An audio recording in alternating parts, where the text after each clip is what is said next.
the alactic power and capacity of karate.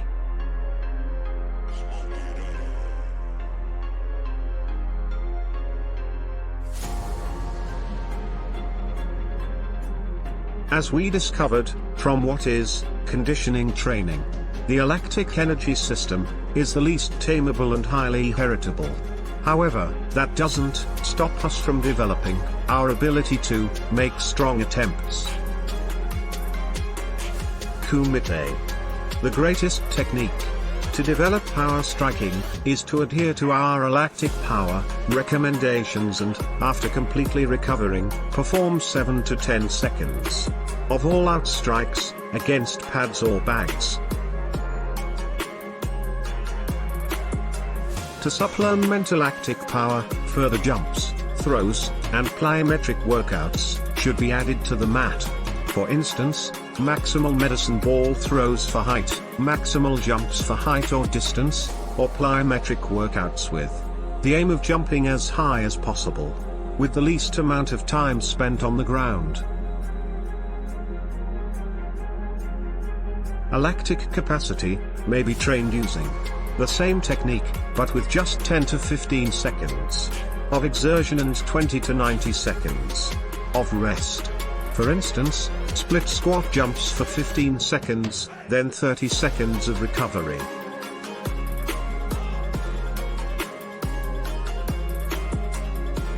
Kata.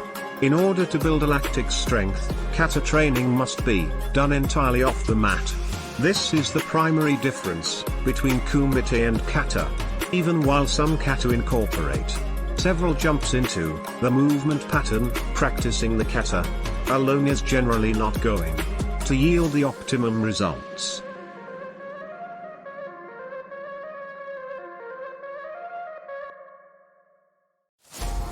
Similar to how alactic power and capacity training for kumite is carried out, the majority of kata training should consist of jumping and plyometric movements. For example, 3 sets of 10 incomplete recovery hurdle leaps.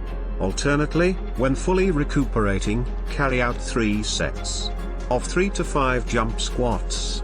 If you want to increase your alkaline capacity without engaging in any workout, don't forget to take your creatine monohydrate.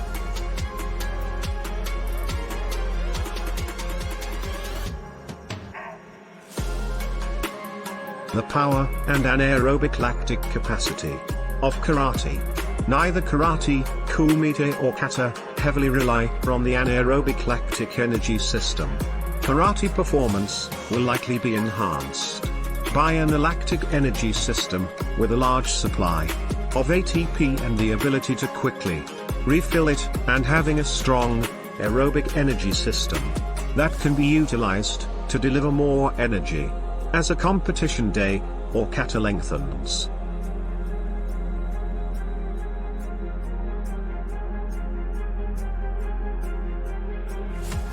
This suggests that adding lactic conditioning to your exercise program is unnecessary. However, this does not mean that you shouldn't prepare for the worst case scenario that can occur during kumite.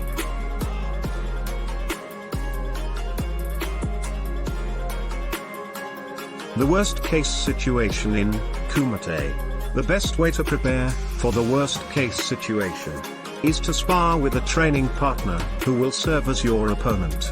This might be done against pads or with bags. It's important to note that when two karateka spar in a mock match, activity tends to last longer than competition.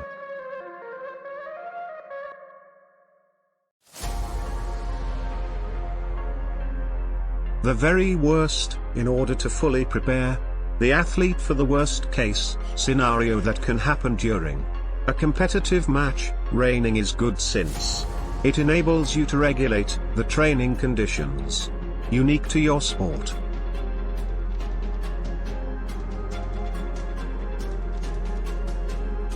Based on the aforementioned research, a worst case scenario for karate kumite would be 11 seconds of activity split between a high intensity assault or defense for 5 seconds, feints, footwork, or bouncing for 6 seconds. Preparatory phase, and a break for 5 seconds.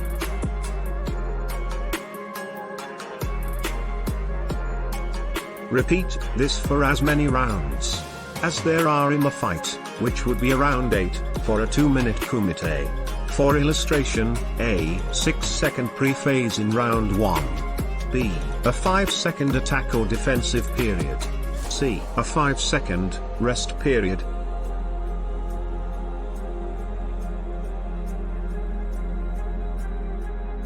Round 2. A 3-second setup period. B a 5-second attack or defensive period. C 3 setup seconds. D a 5-second rest period. Round 3. A 5-second attack defense period. B an first 6-second period. C a 5-second rest period. Round 4. A for 2 seconds, attack or defend. B 3-second initialization. C 2-second attack or defense. D the initial 3 seconds. E a 5-second rest period.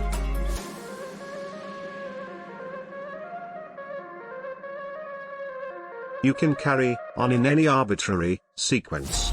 The activity to break ratio in this scenario is 2:1, which is similar to the simulated match demands. With a competitive match, demand activity phase duration. To increase the number of intensive acts in a round, several actions can be completed in that round, as was the case in round 4. In black belt level battles, 24 to 40 high intensity actions are observed in 3 to 4 minutes, thus aim for at least 12 high intensity actions in a 2-minute combat.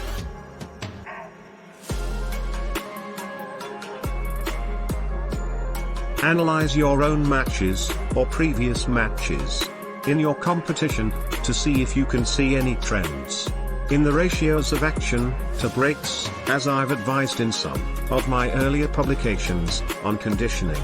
They could be somewhat different from what is stated here, allowing you to gently tailor them to your needs.